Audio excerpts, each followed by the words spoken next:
Welcome to my YouTube channel అండి. ఇథనో botany అంటేనే పురాతన మరియు ఆదివాసి గిరిజన ఉపయోగిస్తున్నటువంటి మొక్కలు, అలాగే ఆయుర్వేదిక్ ప్లాంట్స్, ఇథనో మెడిసిన్స్ గురించి అండి.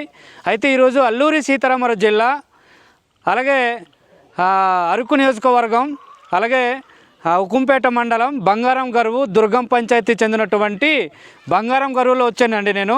అయితే ఇక్కడ మా చుట్టాలు ఉన్నారండి. బడ్నాయన్, ఇదిగో మా అన్నయ్య వాళ్ళు రాజేంద్ర కుమారు, ఇదిగో మా నాగేంద్ర కుమారు, అలాగే మా సన్నిబాబు మా పెదనాన్న అవుతారు బడ్నాయన్ వాళ్ళు. ఇక్కడ దగ్గర ఈ బంగారం గరువు అనే ఊరిలో ఇక్కడ ఉప్పట్రీస్ ఫేమస్ అండి. ఆంధ్రప్రదేశ్లోనే మన ఇండియాలోనే పేరుగాంచినటువంటి ఒక బంగారం గరువు, దానికి చిన్న ఇంట్రడక్షన్ చెప్తాము. అయితే మా అన్ని వాళ్ళతో ఉన్నాము. ఇక్కడ ఏంటంటే నేనే చెప్పేస్తానండి. ఇక్కడ ఏంటంటే ఒక ఉప్పట్రీస్ ఎలాగొచ్చేనది అంటే ఆదివాసుల గురించి మన ఛానల్ కాబట్టి ప్రస్తుతం నాకు తెలిసినటువంటి సమాచారం ఇక్కడ మా కుటుంబ సభ్యులు ఉన్నారు కాబట్టి, మా సామాజిక వర్గం వాళ్ళు ఉన్నారు కాబట్టి, అక్కడ ఏంటంటే చరిత్ర ఒక బిచ్చగాడు వచ్చాడండి ఊర్లో. అడుగుపెట్టిన తర్వాత ఒక ఆవిడ అంటే ఆయన కుష్టి రోగితో ఒళ్ళు నిండా కురుపులతో వచ్చి ఇక్కడ సందర్శించినప్పుడు ఒక ఆవిడతో అంటాడు, అమ్మ నాకు కొద్దిగా ఏమైనా రైస్ కానీ ఏదైనా ఇవ్వు అంటే ఆవిడ ఇవ్వలేదు. ఇంకో దగ్గర వెళ్తేమో వాళ్ళు ఇచ్చారనమాట. ఇస్తే ఈ పక్కన ఇక్కడ ఈ గరువు ఉంది చూసారా, ఆ ఊరు ప్రసిద్ధి ఏంటంటే ఈ ఊర్లో ఇక్కడ కొన్ని ల్యాండ్స్ పొలాలు ఉన్నాయి కదా, ఇక్కడ బంగారం పండింది. అయితే ఇవ్వని వాళ్ళ దగ్గర ఏంటంటే ఉప్పట్రీస్ మొలిసాయండి చరిత్ర. ఓకేనండి. అయితే నా మాటలో చెప్పాను, మా అన్య మాటలో ఒకసారి చెప్పండి ఒకసారి. అప్పుడు పూర్వకాలం ఏంటంటే అప్పుడు గరువులు దున్నేటప్పుడు అంటే విత్తనాలు జల్లేవాళ్ళు అనమాట. విత్తనం జల్లినప్పుడు ఏంటంటే ఒక గరువులోని ధాన్యం జల్లేవాళ్ళు, ఒక గరువులోని అది చోళ్ళు విత్తేవాళ్ళు అనమాట. ఫస్ట్ ఇప్పుడు చోళ్ళు విత్తడిగా వెళ్ళారనమాట. అక్కడ వెళ్ళినప్పుడు అంటే ఒక సాధు రూపంలో మరి ఒక దేవుడు సాధు రూపంలో వచ్చి అక్కడ దున్నుతున్న దగ్గర ఇప్పుడు మన ఏదెన్స్ ప్రాంతంలో నేచురల్గా ఏంటంటే అప్పుడు కుండల దగ్గర వండి తీసుకెళ్లేవాళ్ళు అన్నం, అదే రైస్. తీసుకెళ్ళినప్పుడు అక్కడ అడిగారనమాట. ఫస్ట్ ఆ గరి దగ్గర అడిగినప్పుడు మళ్ళీ వాళ్ళు దున్తున్నారు సాధు రూపంలో వచ్చి, అమ్మ నాకు కొద్దిగా అన్నం పెట్టండి అమ్మ ఆకలి వేస్తుందంటే, మిమ్మల్ని ఎవరు పెడతారు, ఇదిగో ఇక్కడ పని చేస్తున్న వాళ్ళకి ముందు పెట్టకుండా మిమ్మల్ని ఎవరు ఇస్తారనేసి అంటే అది అతను కాదనుకుంటా ఇంకొక గరువు దగ్గర వెళ్ళారు. వెళ్ళినప్పుడు అక్కడ కూడా సేమ్ ఇదే రూపంగా అడిగారనమాట. అడిగిన తర్వాత అక్కడ అమ్మాయి ఏమో అక్కడ కాదనుకుంటా ఇచ్చిందనమాట. ఇచ్చినప్పుడు అలాగా తినేసి వెళ్ళిపోయాడంట అతను. అప్పుడు వెళ్ళిపోయినప్పుడు ఇక్కడ అప్పుడు ఈ మొక్కలు వస్తాయి కదా, మొక్కలు వచ్చిన తర్వాత అలా చాలా రోజుల కదా నెల అవుతుంది కానీ మొక్కలు వస్తుంది కానీ ఈ ధాన్యం ఉంది కదా, ఈ ధాన్యము వాళ్ళు భోజనం పెట్టిన దగ్గర ఇవేమో మొక్కలు మొక్కలు నాటుతుంది. అటువైపు ఏమో ఇప్పుడు ఆ ధాన్యము మొలకెత్తిన తర్వాత ఇవి మనము మామూలుగా ఇప్పుడు ధాన్యం వస్తాయి కదా, మనం పొట్టలు వచ్చినప్పుడు ఇలా ధాన్యం పైకి వచ్చినప్పుడు అంటే అది అనుకుంటాం, ఇది ఎందుకు ఇప్పుడు దాకా ఈ ధాన్యం పైకి రాలేదు అనేసి వాళ్ళు అలాగా అంటే చూసుకుంటారు అనమాట. అప్పుడు అన్నదట కళలో వచ్చి ఆ దేవుడు కళలో ఎవరైతే అన్నం పెట్టారో మరి అమ్మని అప్పుడు కళలో చెప్పిందట. ఏమని చెప్పింది, ఇలాగా చూడండి అంటే మీరు అక్కడ ఇప్పుడు ఇది చూసి దానికి ఇప్పించి చూడండి అంటే 10 దానికి ఇప్పించి చూడండి, అక్కడ బంగారం ఉంటుంది అనేసి కళలో చెప్పిందట. అప్పుడు అవును బంగారం కనిపించింది. ఓకే, రైట్, కనిపించింది. ఓకేనా, థ్యాంక్ యూ. అయితే బాటనీ పరంగా ఏంటంటే దీన్ని నాగకేసరి మొక్కలు అంటారండి. దీన్ని ఒక పుష్పం, దీన్ని ఒక స్మెల్ ఏంటంటే ఒక 2 కిలోమీటర్ వెదజల్లుతుంటుంది. బాటనీ సైంటిస్టులు కానీ ప్రొఫెసర్స్ కానీ చాలామంది ఇక్కడ రీసెర్చ్ చేసినప్పుడు ఈ మొక్కలు కానీ ఈ సీడ్స్ కానీ బయట తీసుకెళ్ళి నాటితే ఏం రావండి. ఎందుకంటే అదొక అద్భుతం అండి. అయితే మన ఇండియా బంగారం గరువు తప్ప మరి ఎక్కడ ఇలాంటి మొక్కలు కానీ ఇలాంటి సీడ్స్ కానీ దొరకవు.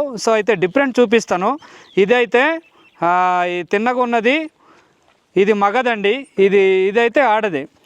ఈ చూసారా ఈ సీడ్, ఇదైతే మేము అప్పుడు ఆదివాసీ గిరిజనులు కాబట్టి అప్పుడు లాంతర్లు, అలాగే కరెంటు ఇలాంటి లేనప్పుడు లాంతర్లు, కొవ్వొత్తులు, అలాగే సోప్స్, అలాగే మెడిసిన్స్, గజ్జి ఇప్పుడు కుష్టి రోగం వచ్చిన గజ్జి, దురద, తామర, ఏమైనా స్కిన్ డిసీజ్ సంబంధించిన వాటికి ఎంతో ఈ ఆయిల్ని మసాజ్ చేసి రాసుకున్నట్లు మోకాలు కీళ్ళ నొప్పులు నడుము నొప్పి ఇలాంటివన్నీ పోతాయని మా నమ్మకం. ప్రస్తుతానికి అయితే మెడిసిన్ పరంగా కూడా ఎంతో ఇది అద్భుతంగా వర్క్ చేస్తుంది. సో అయితే అప్పుడు లాంతర్ లేనప్పుడు ఇది కొవ్వొత్తిగా వెలిగించి మేము లాంతర్గా యూజ్ చేసేవాళ్ళు. సో అయితే ఇక్కడ ఏంటంటే రాన్న ఒకసారి చూద్దాం. సో అయితే ఇక్కడ చూసారా పువ్వులు అయితే ఇక్కడ ఎంతో చక్కగా ఉన్నాయి, చూసేద్దాం ఒక్కసారి. ఇక్కడ ఉప్పట్రీస్ అయితే జనవరి ఫిబ్రవరి మార్చి మాసాల్లోనే ఉంటుంది. ఇది రెయిన్బో కలర్లో ఉంటాయి, సంవత్సరానికి 2 సార్లు పోస్తాయి. సో డిఫరెంట్ 7 కలర్లు, రెయిన్బో ఏ కలర్లో అయితే ఉందో సేమ్ ఆ కలర్లోనే పూస్తాయి. విచిత్రంగా చాలా అద్భుతమైన మొక్కలు. ఇది మలేషియా సింగపూర్ తప్ప ఎక్కడ రావండి. ఇతనో మెడిసిన్ పరంగా అయితే నేను కొన్ని చెప్పాను. సో వీటిని అయితే సైంటిస్టులు కావచ్చు, బాటనీ వాళ్ళు కానీ ఇవి ప్రతి ఒక్కరు నాగకేసరి మొక్కలని పిలుస్తారు. చూడండి మా అన్నయ్య వాళ్ళు ఏమన్నారంటే ఇక్కడ పువ్వులు ఉన్నాయా, ఇంకా చాలా వస్తాయి ఇక్కడ. సో ఒక ఫ్లవర్స్, ఇవి ఆకులు ఓన్లీ ఫ్లవర్స్ లాగా వస్తాయి. సో అది అక్కడ గింజలు ఉన్నాయి. అయితే ఒక చెట్టు చూపిద్దాం రండి. ఆల్రెడీ ఇది మనకు ఏదైనా తామర కరిమచ్చలు వచ్చింది అనుకోండి సార్, ఇది చాలా పని చేస్తాయండి. ఇది ఇక్కడ ఎంత వేడైనప్పుడు కూడా చల్లగా ఉంటుంది. ఇది ఎంత చల్లైనప్పుడు కూడా వేడిగా ఉంటుంది వెచ్చగా లోపల. అందుకే ఆ రూమ్ ఎందుకంటే ఉప్ప రూమ్ అన్నారు. ఎందుకంటే దీనికి ఉప్ప రూమ్గా అప్పటి నుంచి పిలిచారు అనమాట. ఎందుకంటే మన రూమ్లో ఉన్నప్పుడు ఎలాగ వెచ్చగా ఉంటుంది అలాగా అన్నమాట. ఇక్కడ ఈ ట్రీస్ లోపల ఏంటంటే ఇది బొడ్డ చెట్టు అంటారు. సో అయితే ఇక్కడ 4 వైపులా ఒక రకంగా చూడు మూల స్తంభాలు అంటాం కదా. సో ఈ మూల స్తంభాల్లాగా ఇక్కడ ఒకటి అక్కడ ఒకటి అలాగ ఉన్నాయి చూసారా. ఇది ఒక ఉప్ప ట్రీస్లో మొలవడం కూడా ఇది కూడా ఒక విచిత్రం అండి. బొడ్డ చెట్టు ఇది ఏజెన్సీలోనే మరి ఎక్కడ నేను చూడలేదు. బొడ్డ చెట్టు చాలా పెద్ద చెట్టు అండి. ఉప్ప ట్రీస్ లోపల ఇది వెలిసింది బొడ్డ చెట్టు. ఒక రకంగా చూడండి, చాలా వెరైటీగా ఉంది. ఓకేనండి. అయితే ఇక్కడ ఎందుకు ఉప్ప ట్రీస్ని ఎందుకు అంత దేవతంగా పిలుస్తారంటే ఇక్కడ గుణాలమ్మ తల్లి ఉంది. సో ఉప్ప ట్రీస్ 16 ఎకరాలు రావడం బట్టి ఇక్కడ ఎంతో ఏసీ చక్కగా ఇక్కడ చూసారు. ఇక్కడ లోపల వాటర్ అక్కడ వస్తుంది. ఇక్కడ గుణాలమ్మ తల్లి ఏసీ కన్నా మించింది, చల్లగా ఉంటుంది. అయితే మా కొండ భాషలో కూడా నాగకేసర మొక్కలు అంటారు. ఇక్కడ ఒక దేవత మలిసింది. ఇక్కడ అనరాని అసంఘిక కార్యక్రమాలు చేసిన వెంటనే నిద్రలో కానీ కళలో కానీ వచ్చి అరే బాబు ఇలా తీర్చలేకపోతే మొక్కు అంటే పక్కగా చెప్పేస్తుంది.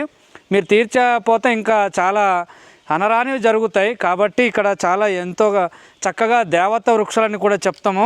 కొండ భాషలో మా దాదా వెర్నాను ఇవే పూర్వకాలము దీని గూనలమ్మాయి మాపు దీని విన్నారు. ఇదిగో గూనలమ్మ ఇది పేరు ఇలాగ ఇవే గూన మసాద్ అనమాట. ఆ గూనదను అవి వాటర్ వాజినది ఇవే. ఇదిగో ఇది అడిగిన మనది గూనలమ్మ కుండ, ఆ బెడింగ్ వాటర్ అనమాట. అది ఇక గూనలమ్మ. ఈ పూర్వకాలంలో అబ్బాయినే జావాయినిక అబ్బాయి చిత్తారు అబ్బాయి అబ్బాయి అంబేలినిక చిత్త అంబేలు కుండనక బెడింగ్ని ఇల్లు ఏరు వాచినది గూనలమ్మ విన్నారు. సో విన్నారు కదా. కొండ భాషలో అయితే గూనలమ్మ ఎందుకు పేరు వచ్చిందంటే ఒక కొండ ఇక్కడే చక్కగా చల్లగా ఉంది కాబట్టి ఎంతో చక్కగా ఆహ్లాదంగా ఈ ప్రకృతి ఒడిలో పడుకొని ఎంతో ఆనందించి మరి ఇక్కడ బంగారం పండింది అంటారు చెప్పాం కదా. సో ఇది స్టోరీ. ఇంకా బయట కూడా కొన్ని డ్రోన్ వ్యూలో చూపిస్తాము. గుండలమ్మ అంటే కుండని అర్థం అండి మా భాష, మన లోకల్ గిరిజన స్థానిక భాషలో. ఏంటంటే మన పూర్వం రోజులలో కూడా ఇప్పుడు కూడాను మనం ఆ పొలం పని చేసినప్పుడు కానీ లేకపోతే వ్యవసాయం పని చేసినప్పుడు కానీ మనం అంటే ఇక్కడ గ్రామం అంటే చాలా మన గరువులు అని పొలాలు కావచ్చు, పొడి వ్యవసాయం కావచ్చు, చాలా దూరం ఉంటుంది అన్నమాట. సో మన వాళ్ళు మన దుక్కికి దున్నానికి లేకపోతే వ్యవసాయం పని పొలం పనికి వెళ్ళినప్పుడు మనలో అయితే కేరసి పట్టుకు వెళ్ళకుండా ఉదయాన్నే తెల్లవారుజామున వెళ్ళిపోతారు. అయితే ఒక 10-11 దాకా పనులు చేసుకుంటారు కాబట్టి వాళ్ళ ఇంటికి రావడానికి టైం అవుతుంది. కాబట్టి వాళ్ళ కోసం ఇంటి వాళ్ళు అంటే స్త్రీలు ఎవరైతే ఉంటారో వాళ్ళు కేరజ్ పట్టుకొచ్చారన్నమాట. ఆ పూర్వం రోజుల్లో ఇప్పుడైతే కేరజ్ కట్టాను కానీ పూర్వం రోజుల్లో ఏం లేవు కదా, మట్టి గుంటలు వాడేవాళ్ళు. ఈరోజు అయితే మేము బంగారం గరువు అనే ఊరిలో మా బడ్నాయిని కుటుంబ సభ్యులతో కలిసి అయితే మేము ఫస్ట్ నుంచి చివరి దాకా ఉప్ప ట్రీస్ కోసము ఎలా వెలిసాయి, ఇక్కడ ఎలా దీని ఒక చరిత్ర ఏంటనేది మీకు క్లుప్తంగా వివరించామండి. ఇంకా మీరు ఎవరికైనా ఫ్రెండ్స్ కానీ కుటుంబం కానీ ఫ్యామిలీ కానీ వీటిని చూడాలనుకుంటే జనవరి ఫిబ్రవరి మార్చి నెలలో మాత్రమే ఉంటాయి. ఈరోజు అయితే ఒక pink forest, small pink forest 16 ఎకరాలతో ఈ వెలిసిన ఒక గుణాలమ్మ తల్లిలో ఒక బంగారం గరువులో ఒకటివైపు బంగారం పండింది, ఇటువైపు ఏమో ఇంకా పింక్ ఫారెస్ట్ అండి. చూసారా పింక్ ఫారెస్ట్ ఇది. ఇంకా ఇంకా పువ్వులైతే ఇంకా భయంకరంగా మంచి వెదజల్లుతూ సువాసన భరితంగా ఇంకా వస్తాయి. ఈరోజైతే 16 ఎకరాల పింక్ ఫారెస్ట్ గురించి అయితే వివరంగా చెప్పామండి. ఓకే దాదా ఓకే టాటా చెప్పినట్టు మా వారి ఓకేనా థ్యాంక్ యూ మరి ఓకే ఓకే తప్పకుండా మీరు ఫాలో అవుతారని మనవి చేస్తున్నాము బాయ్ టాటా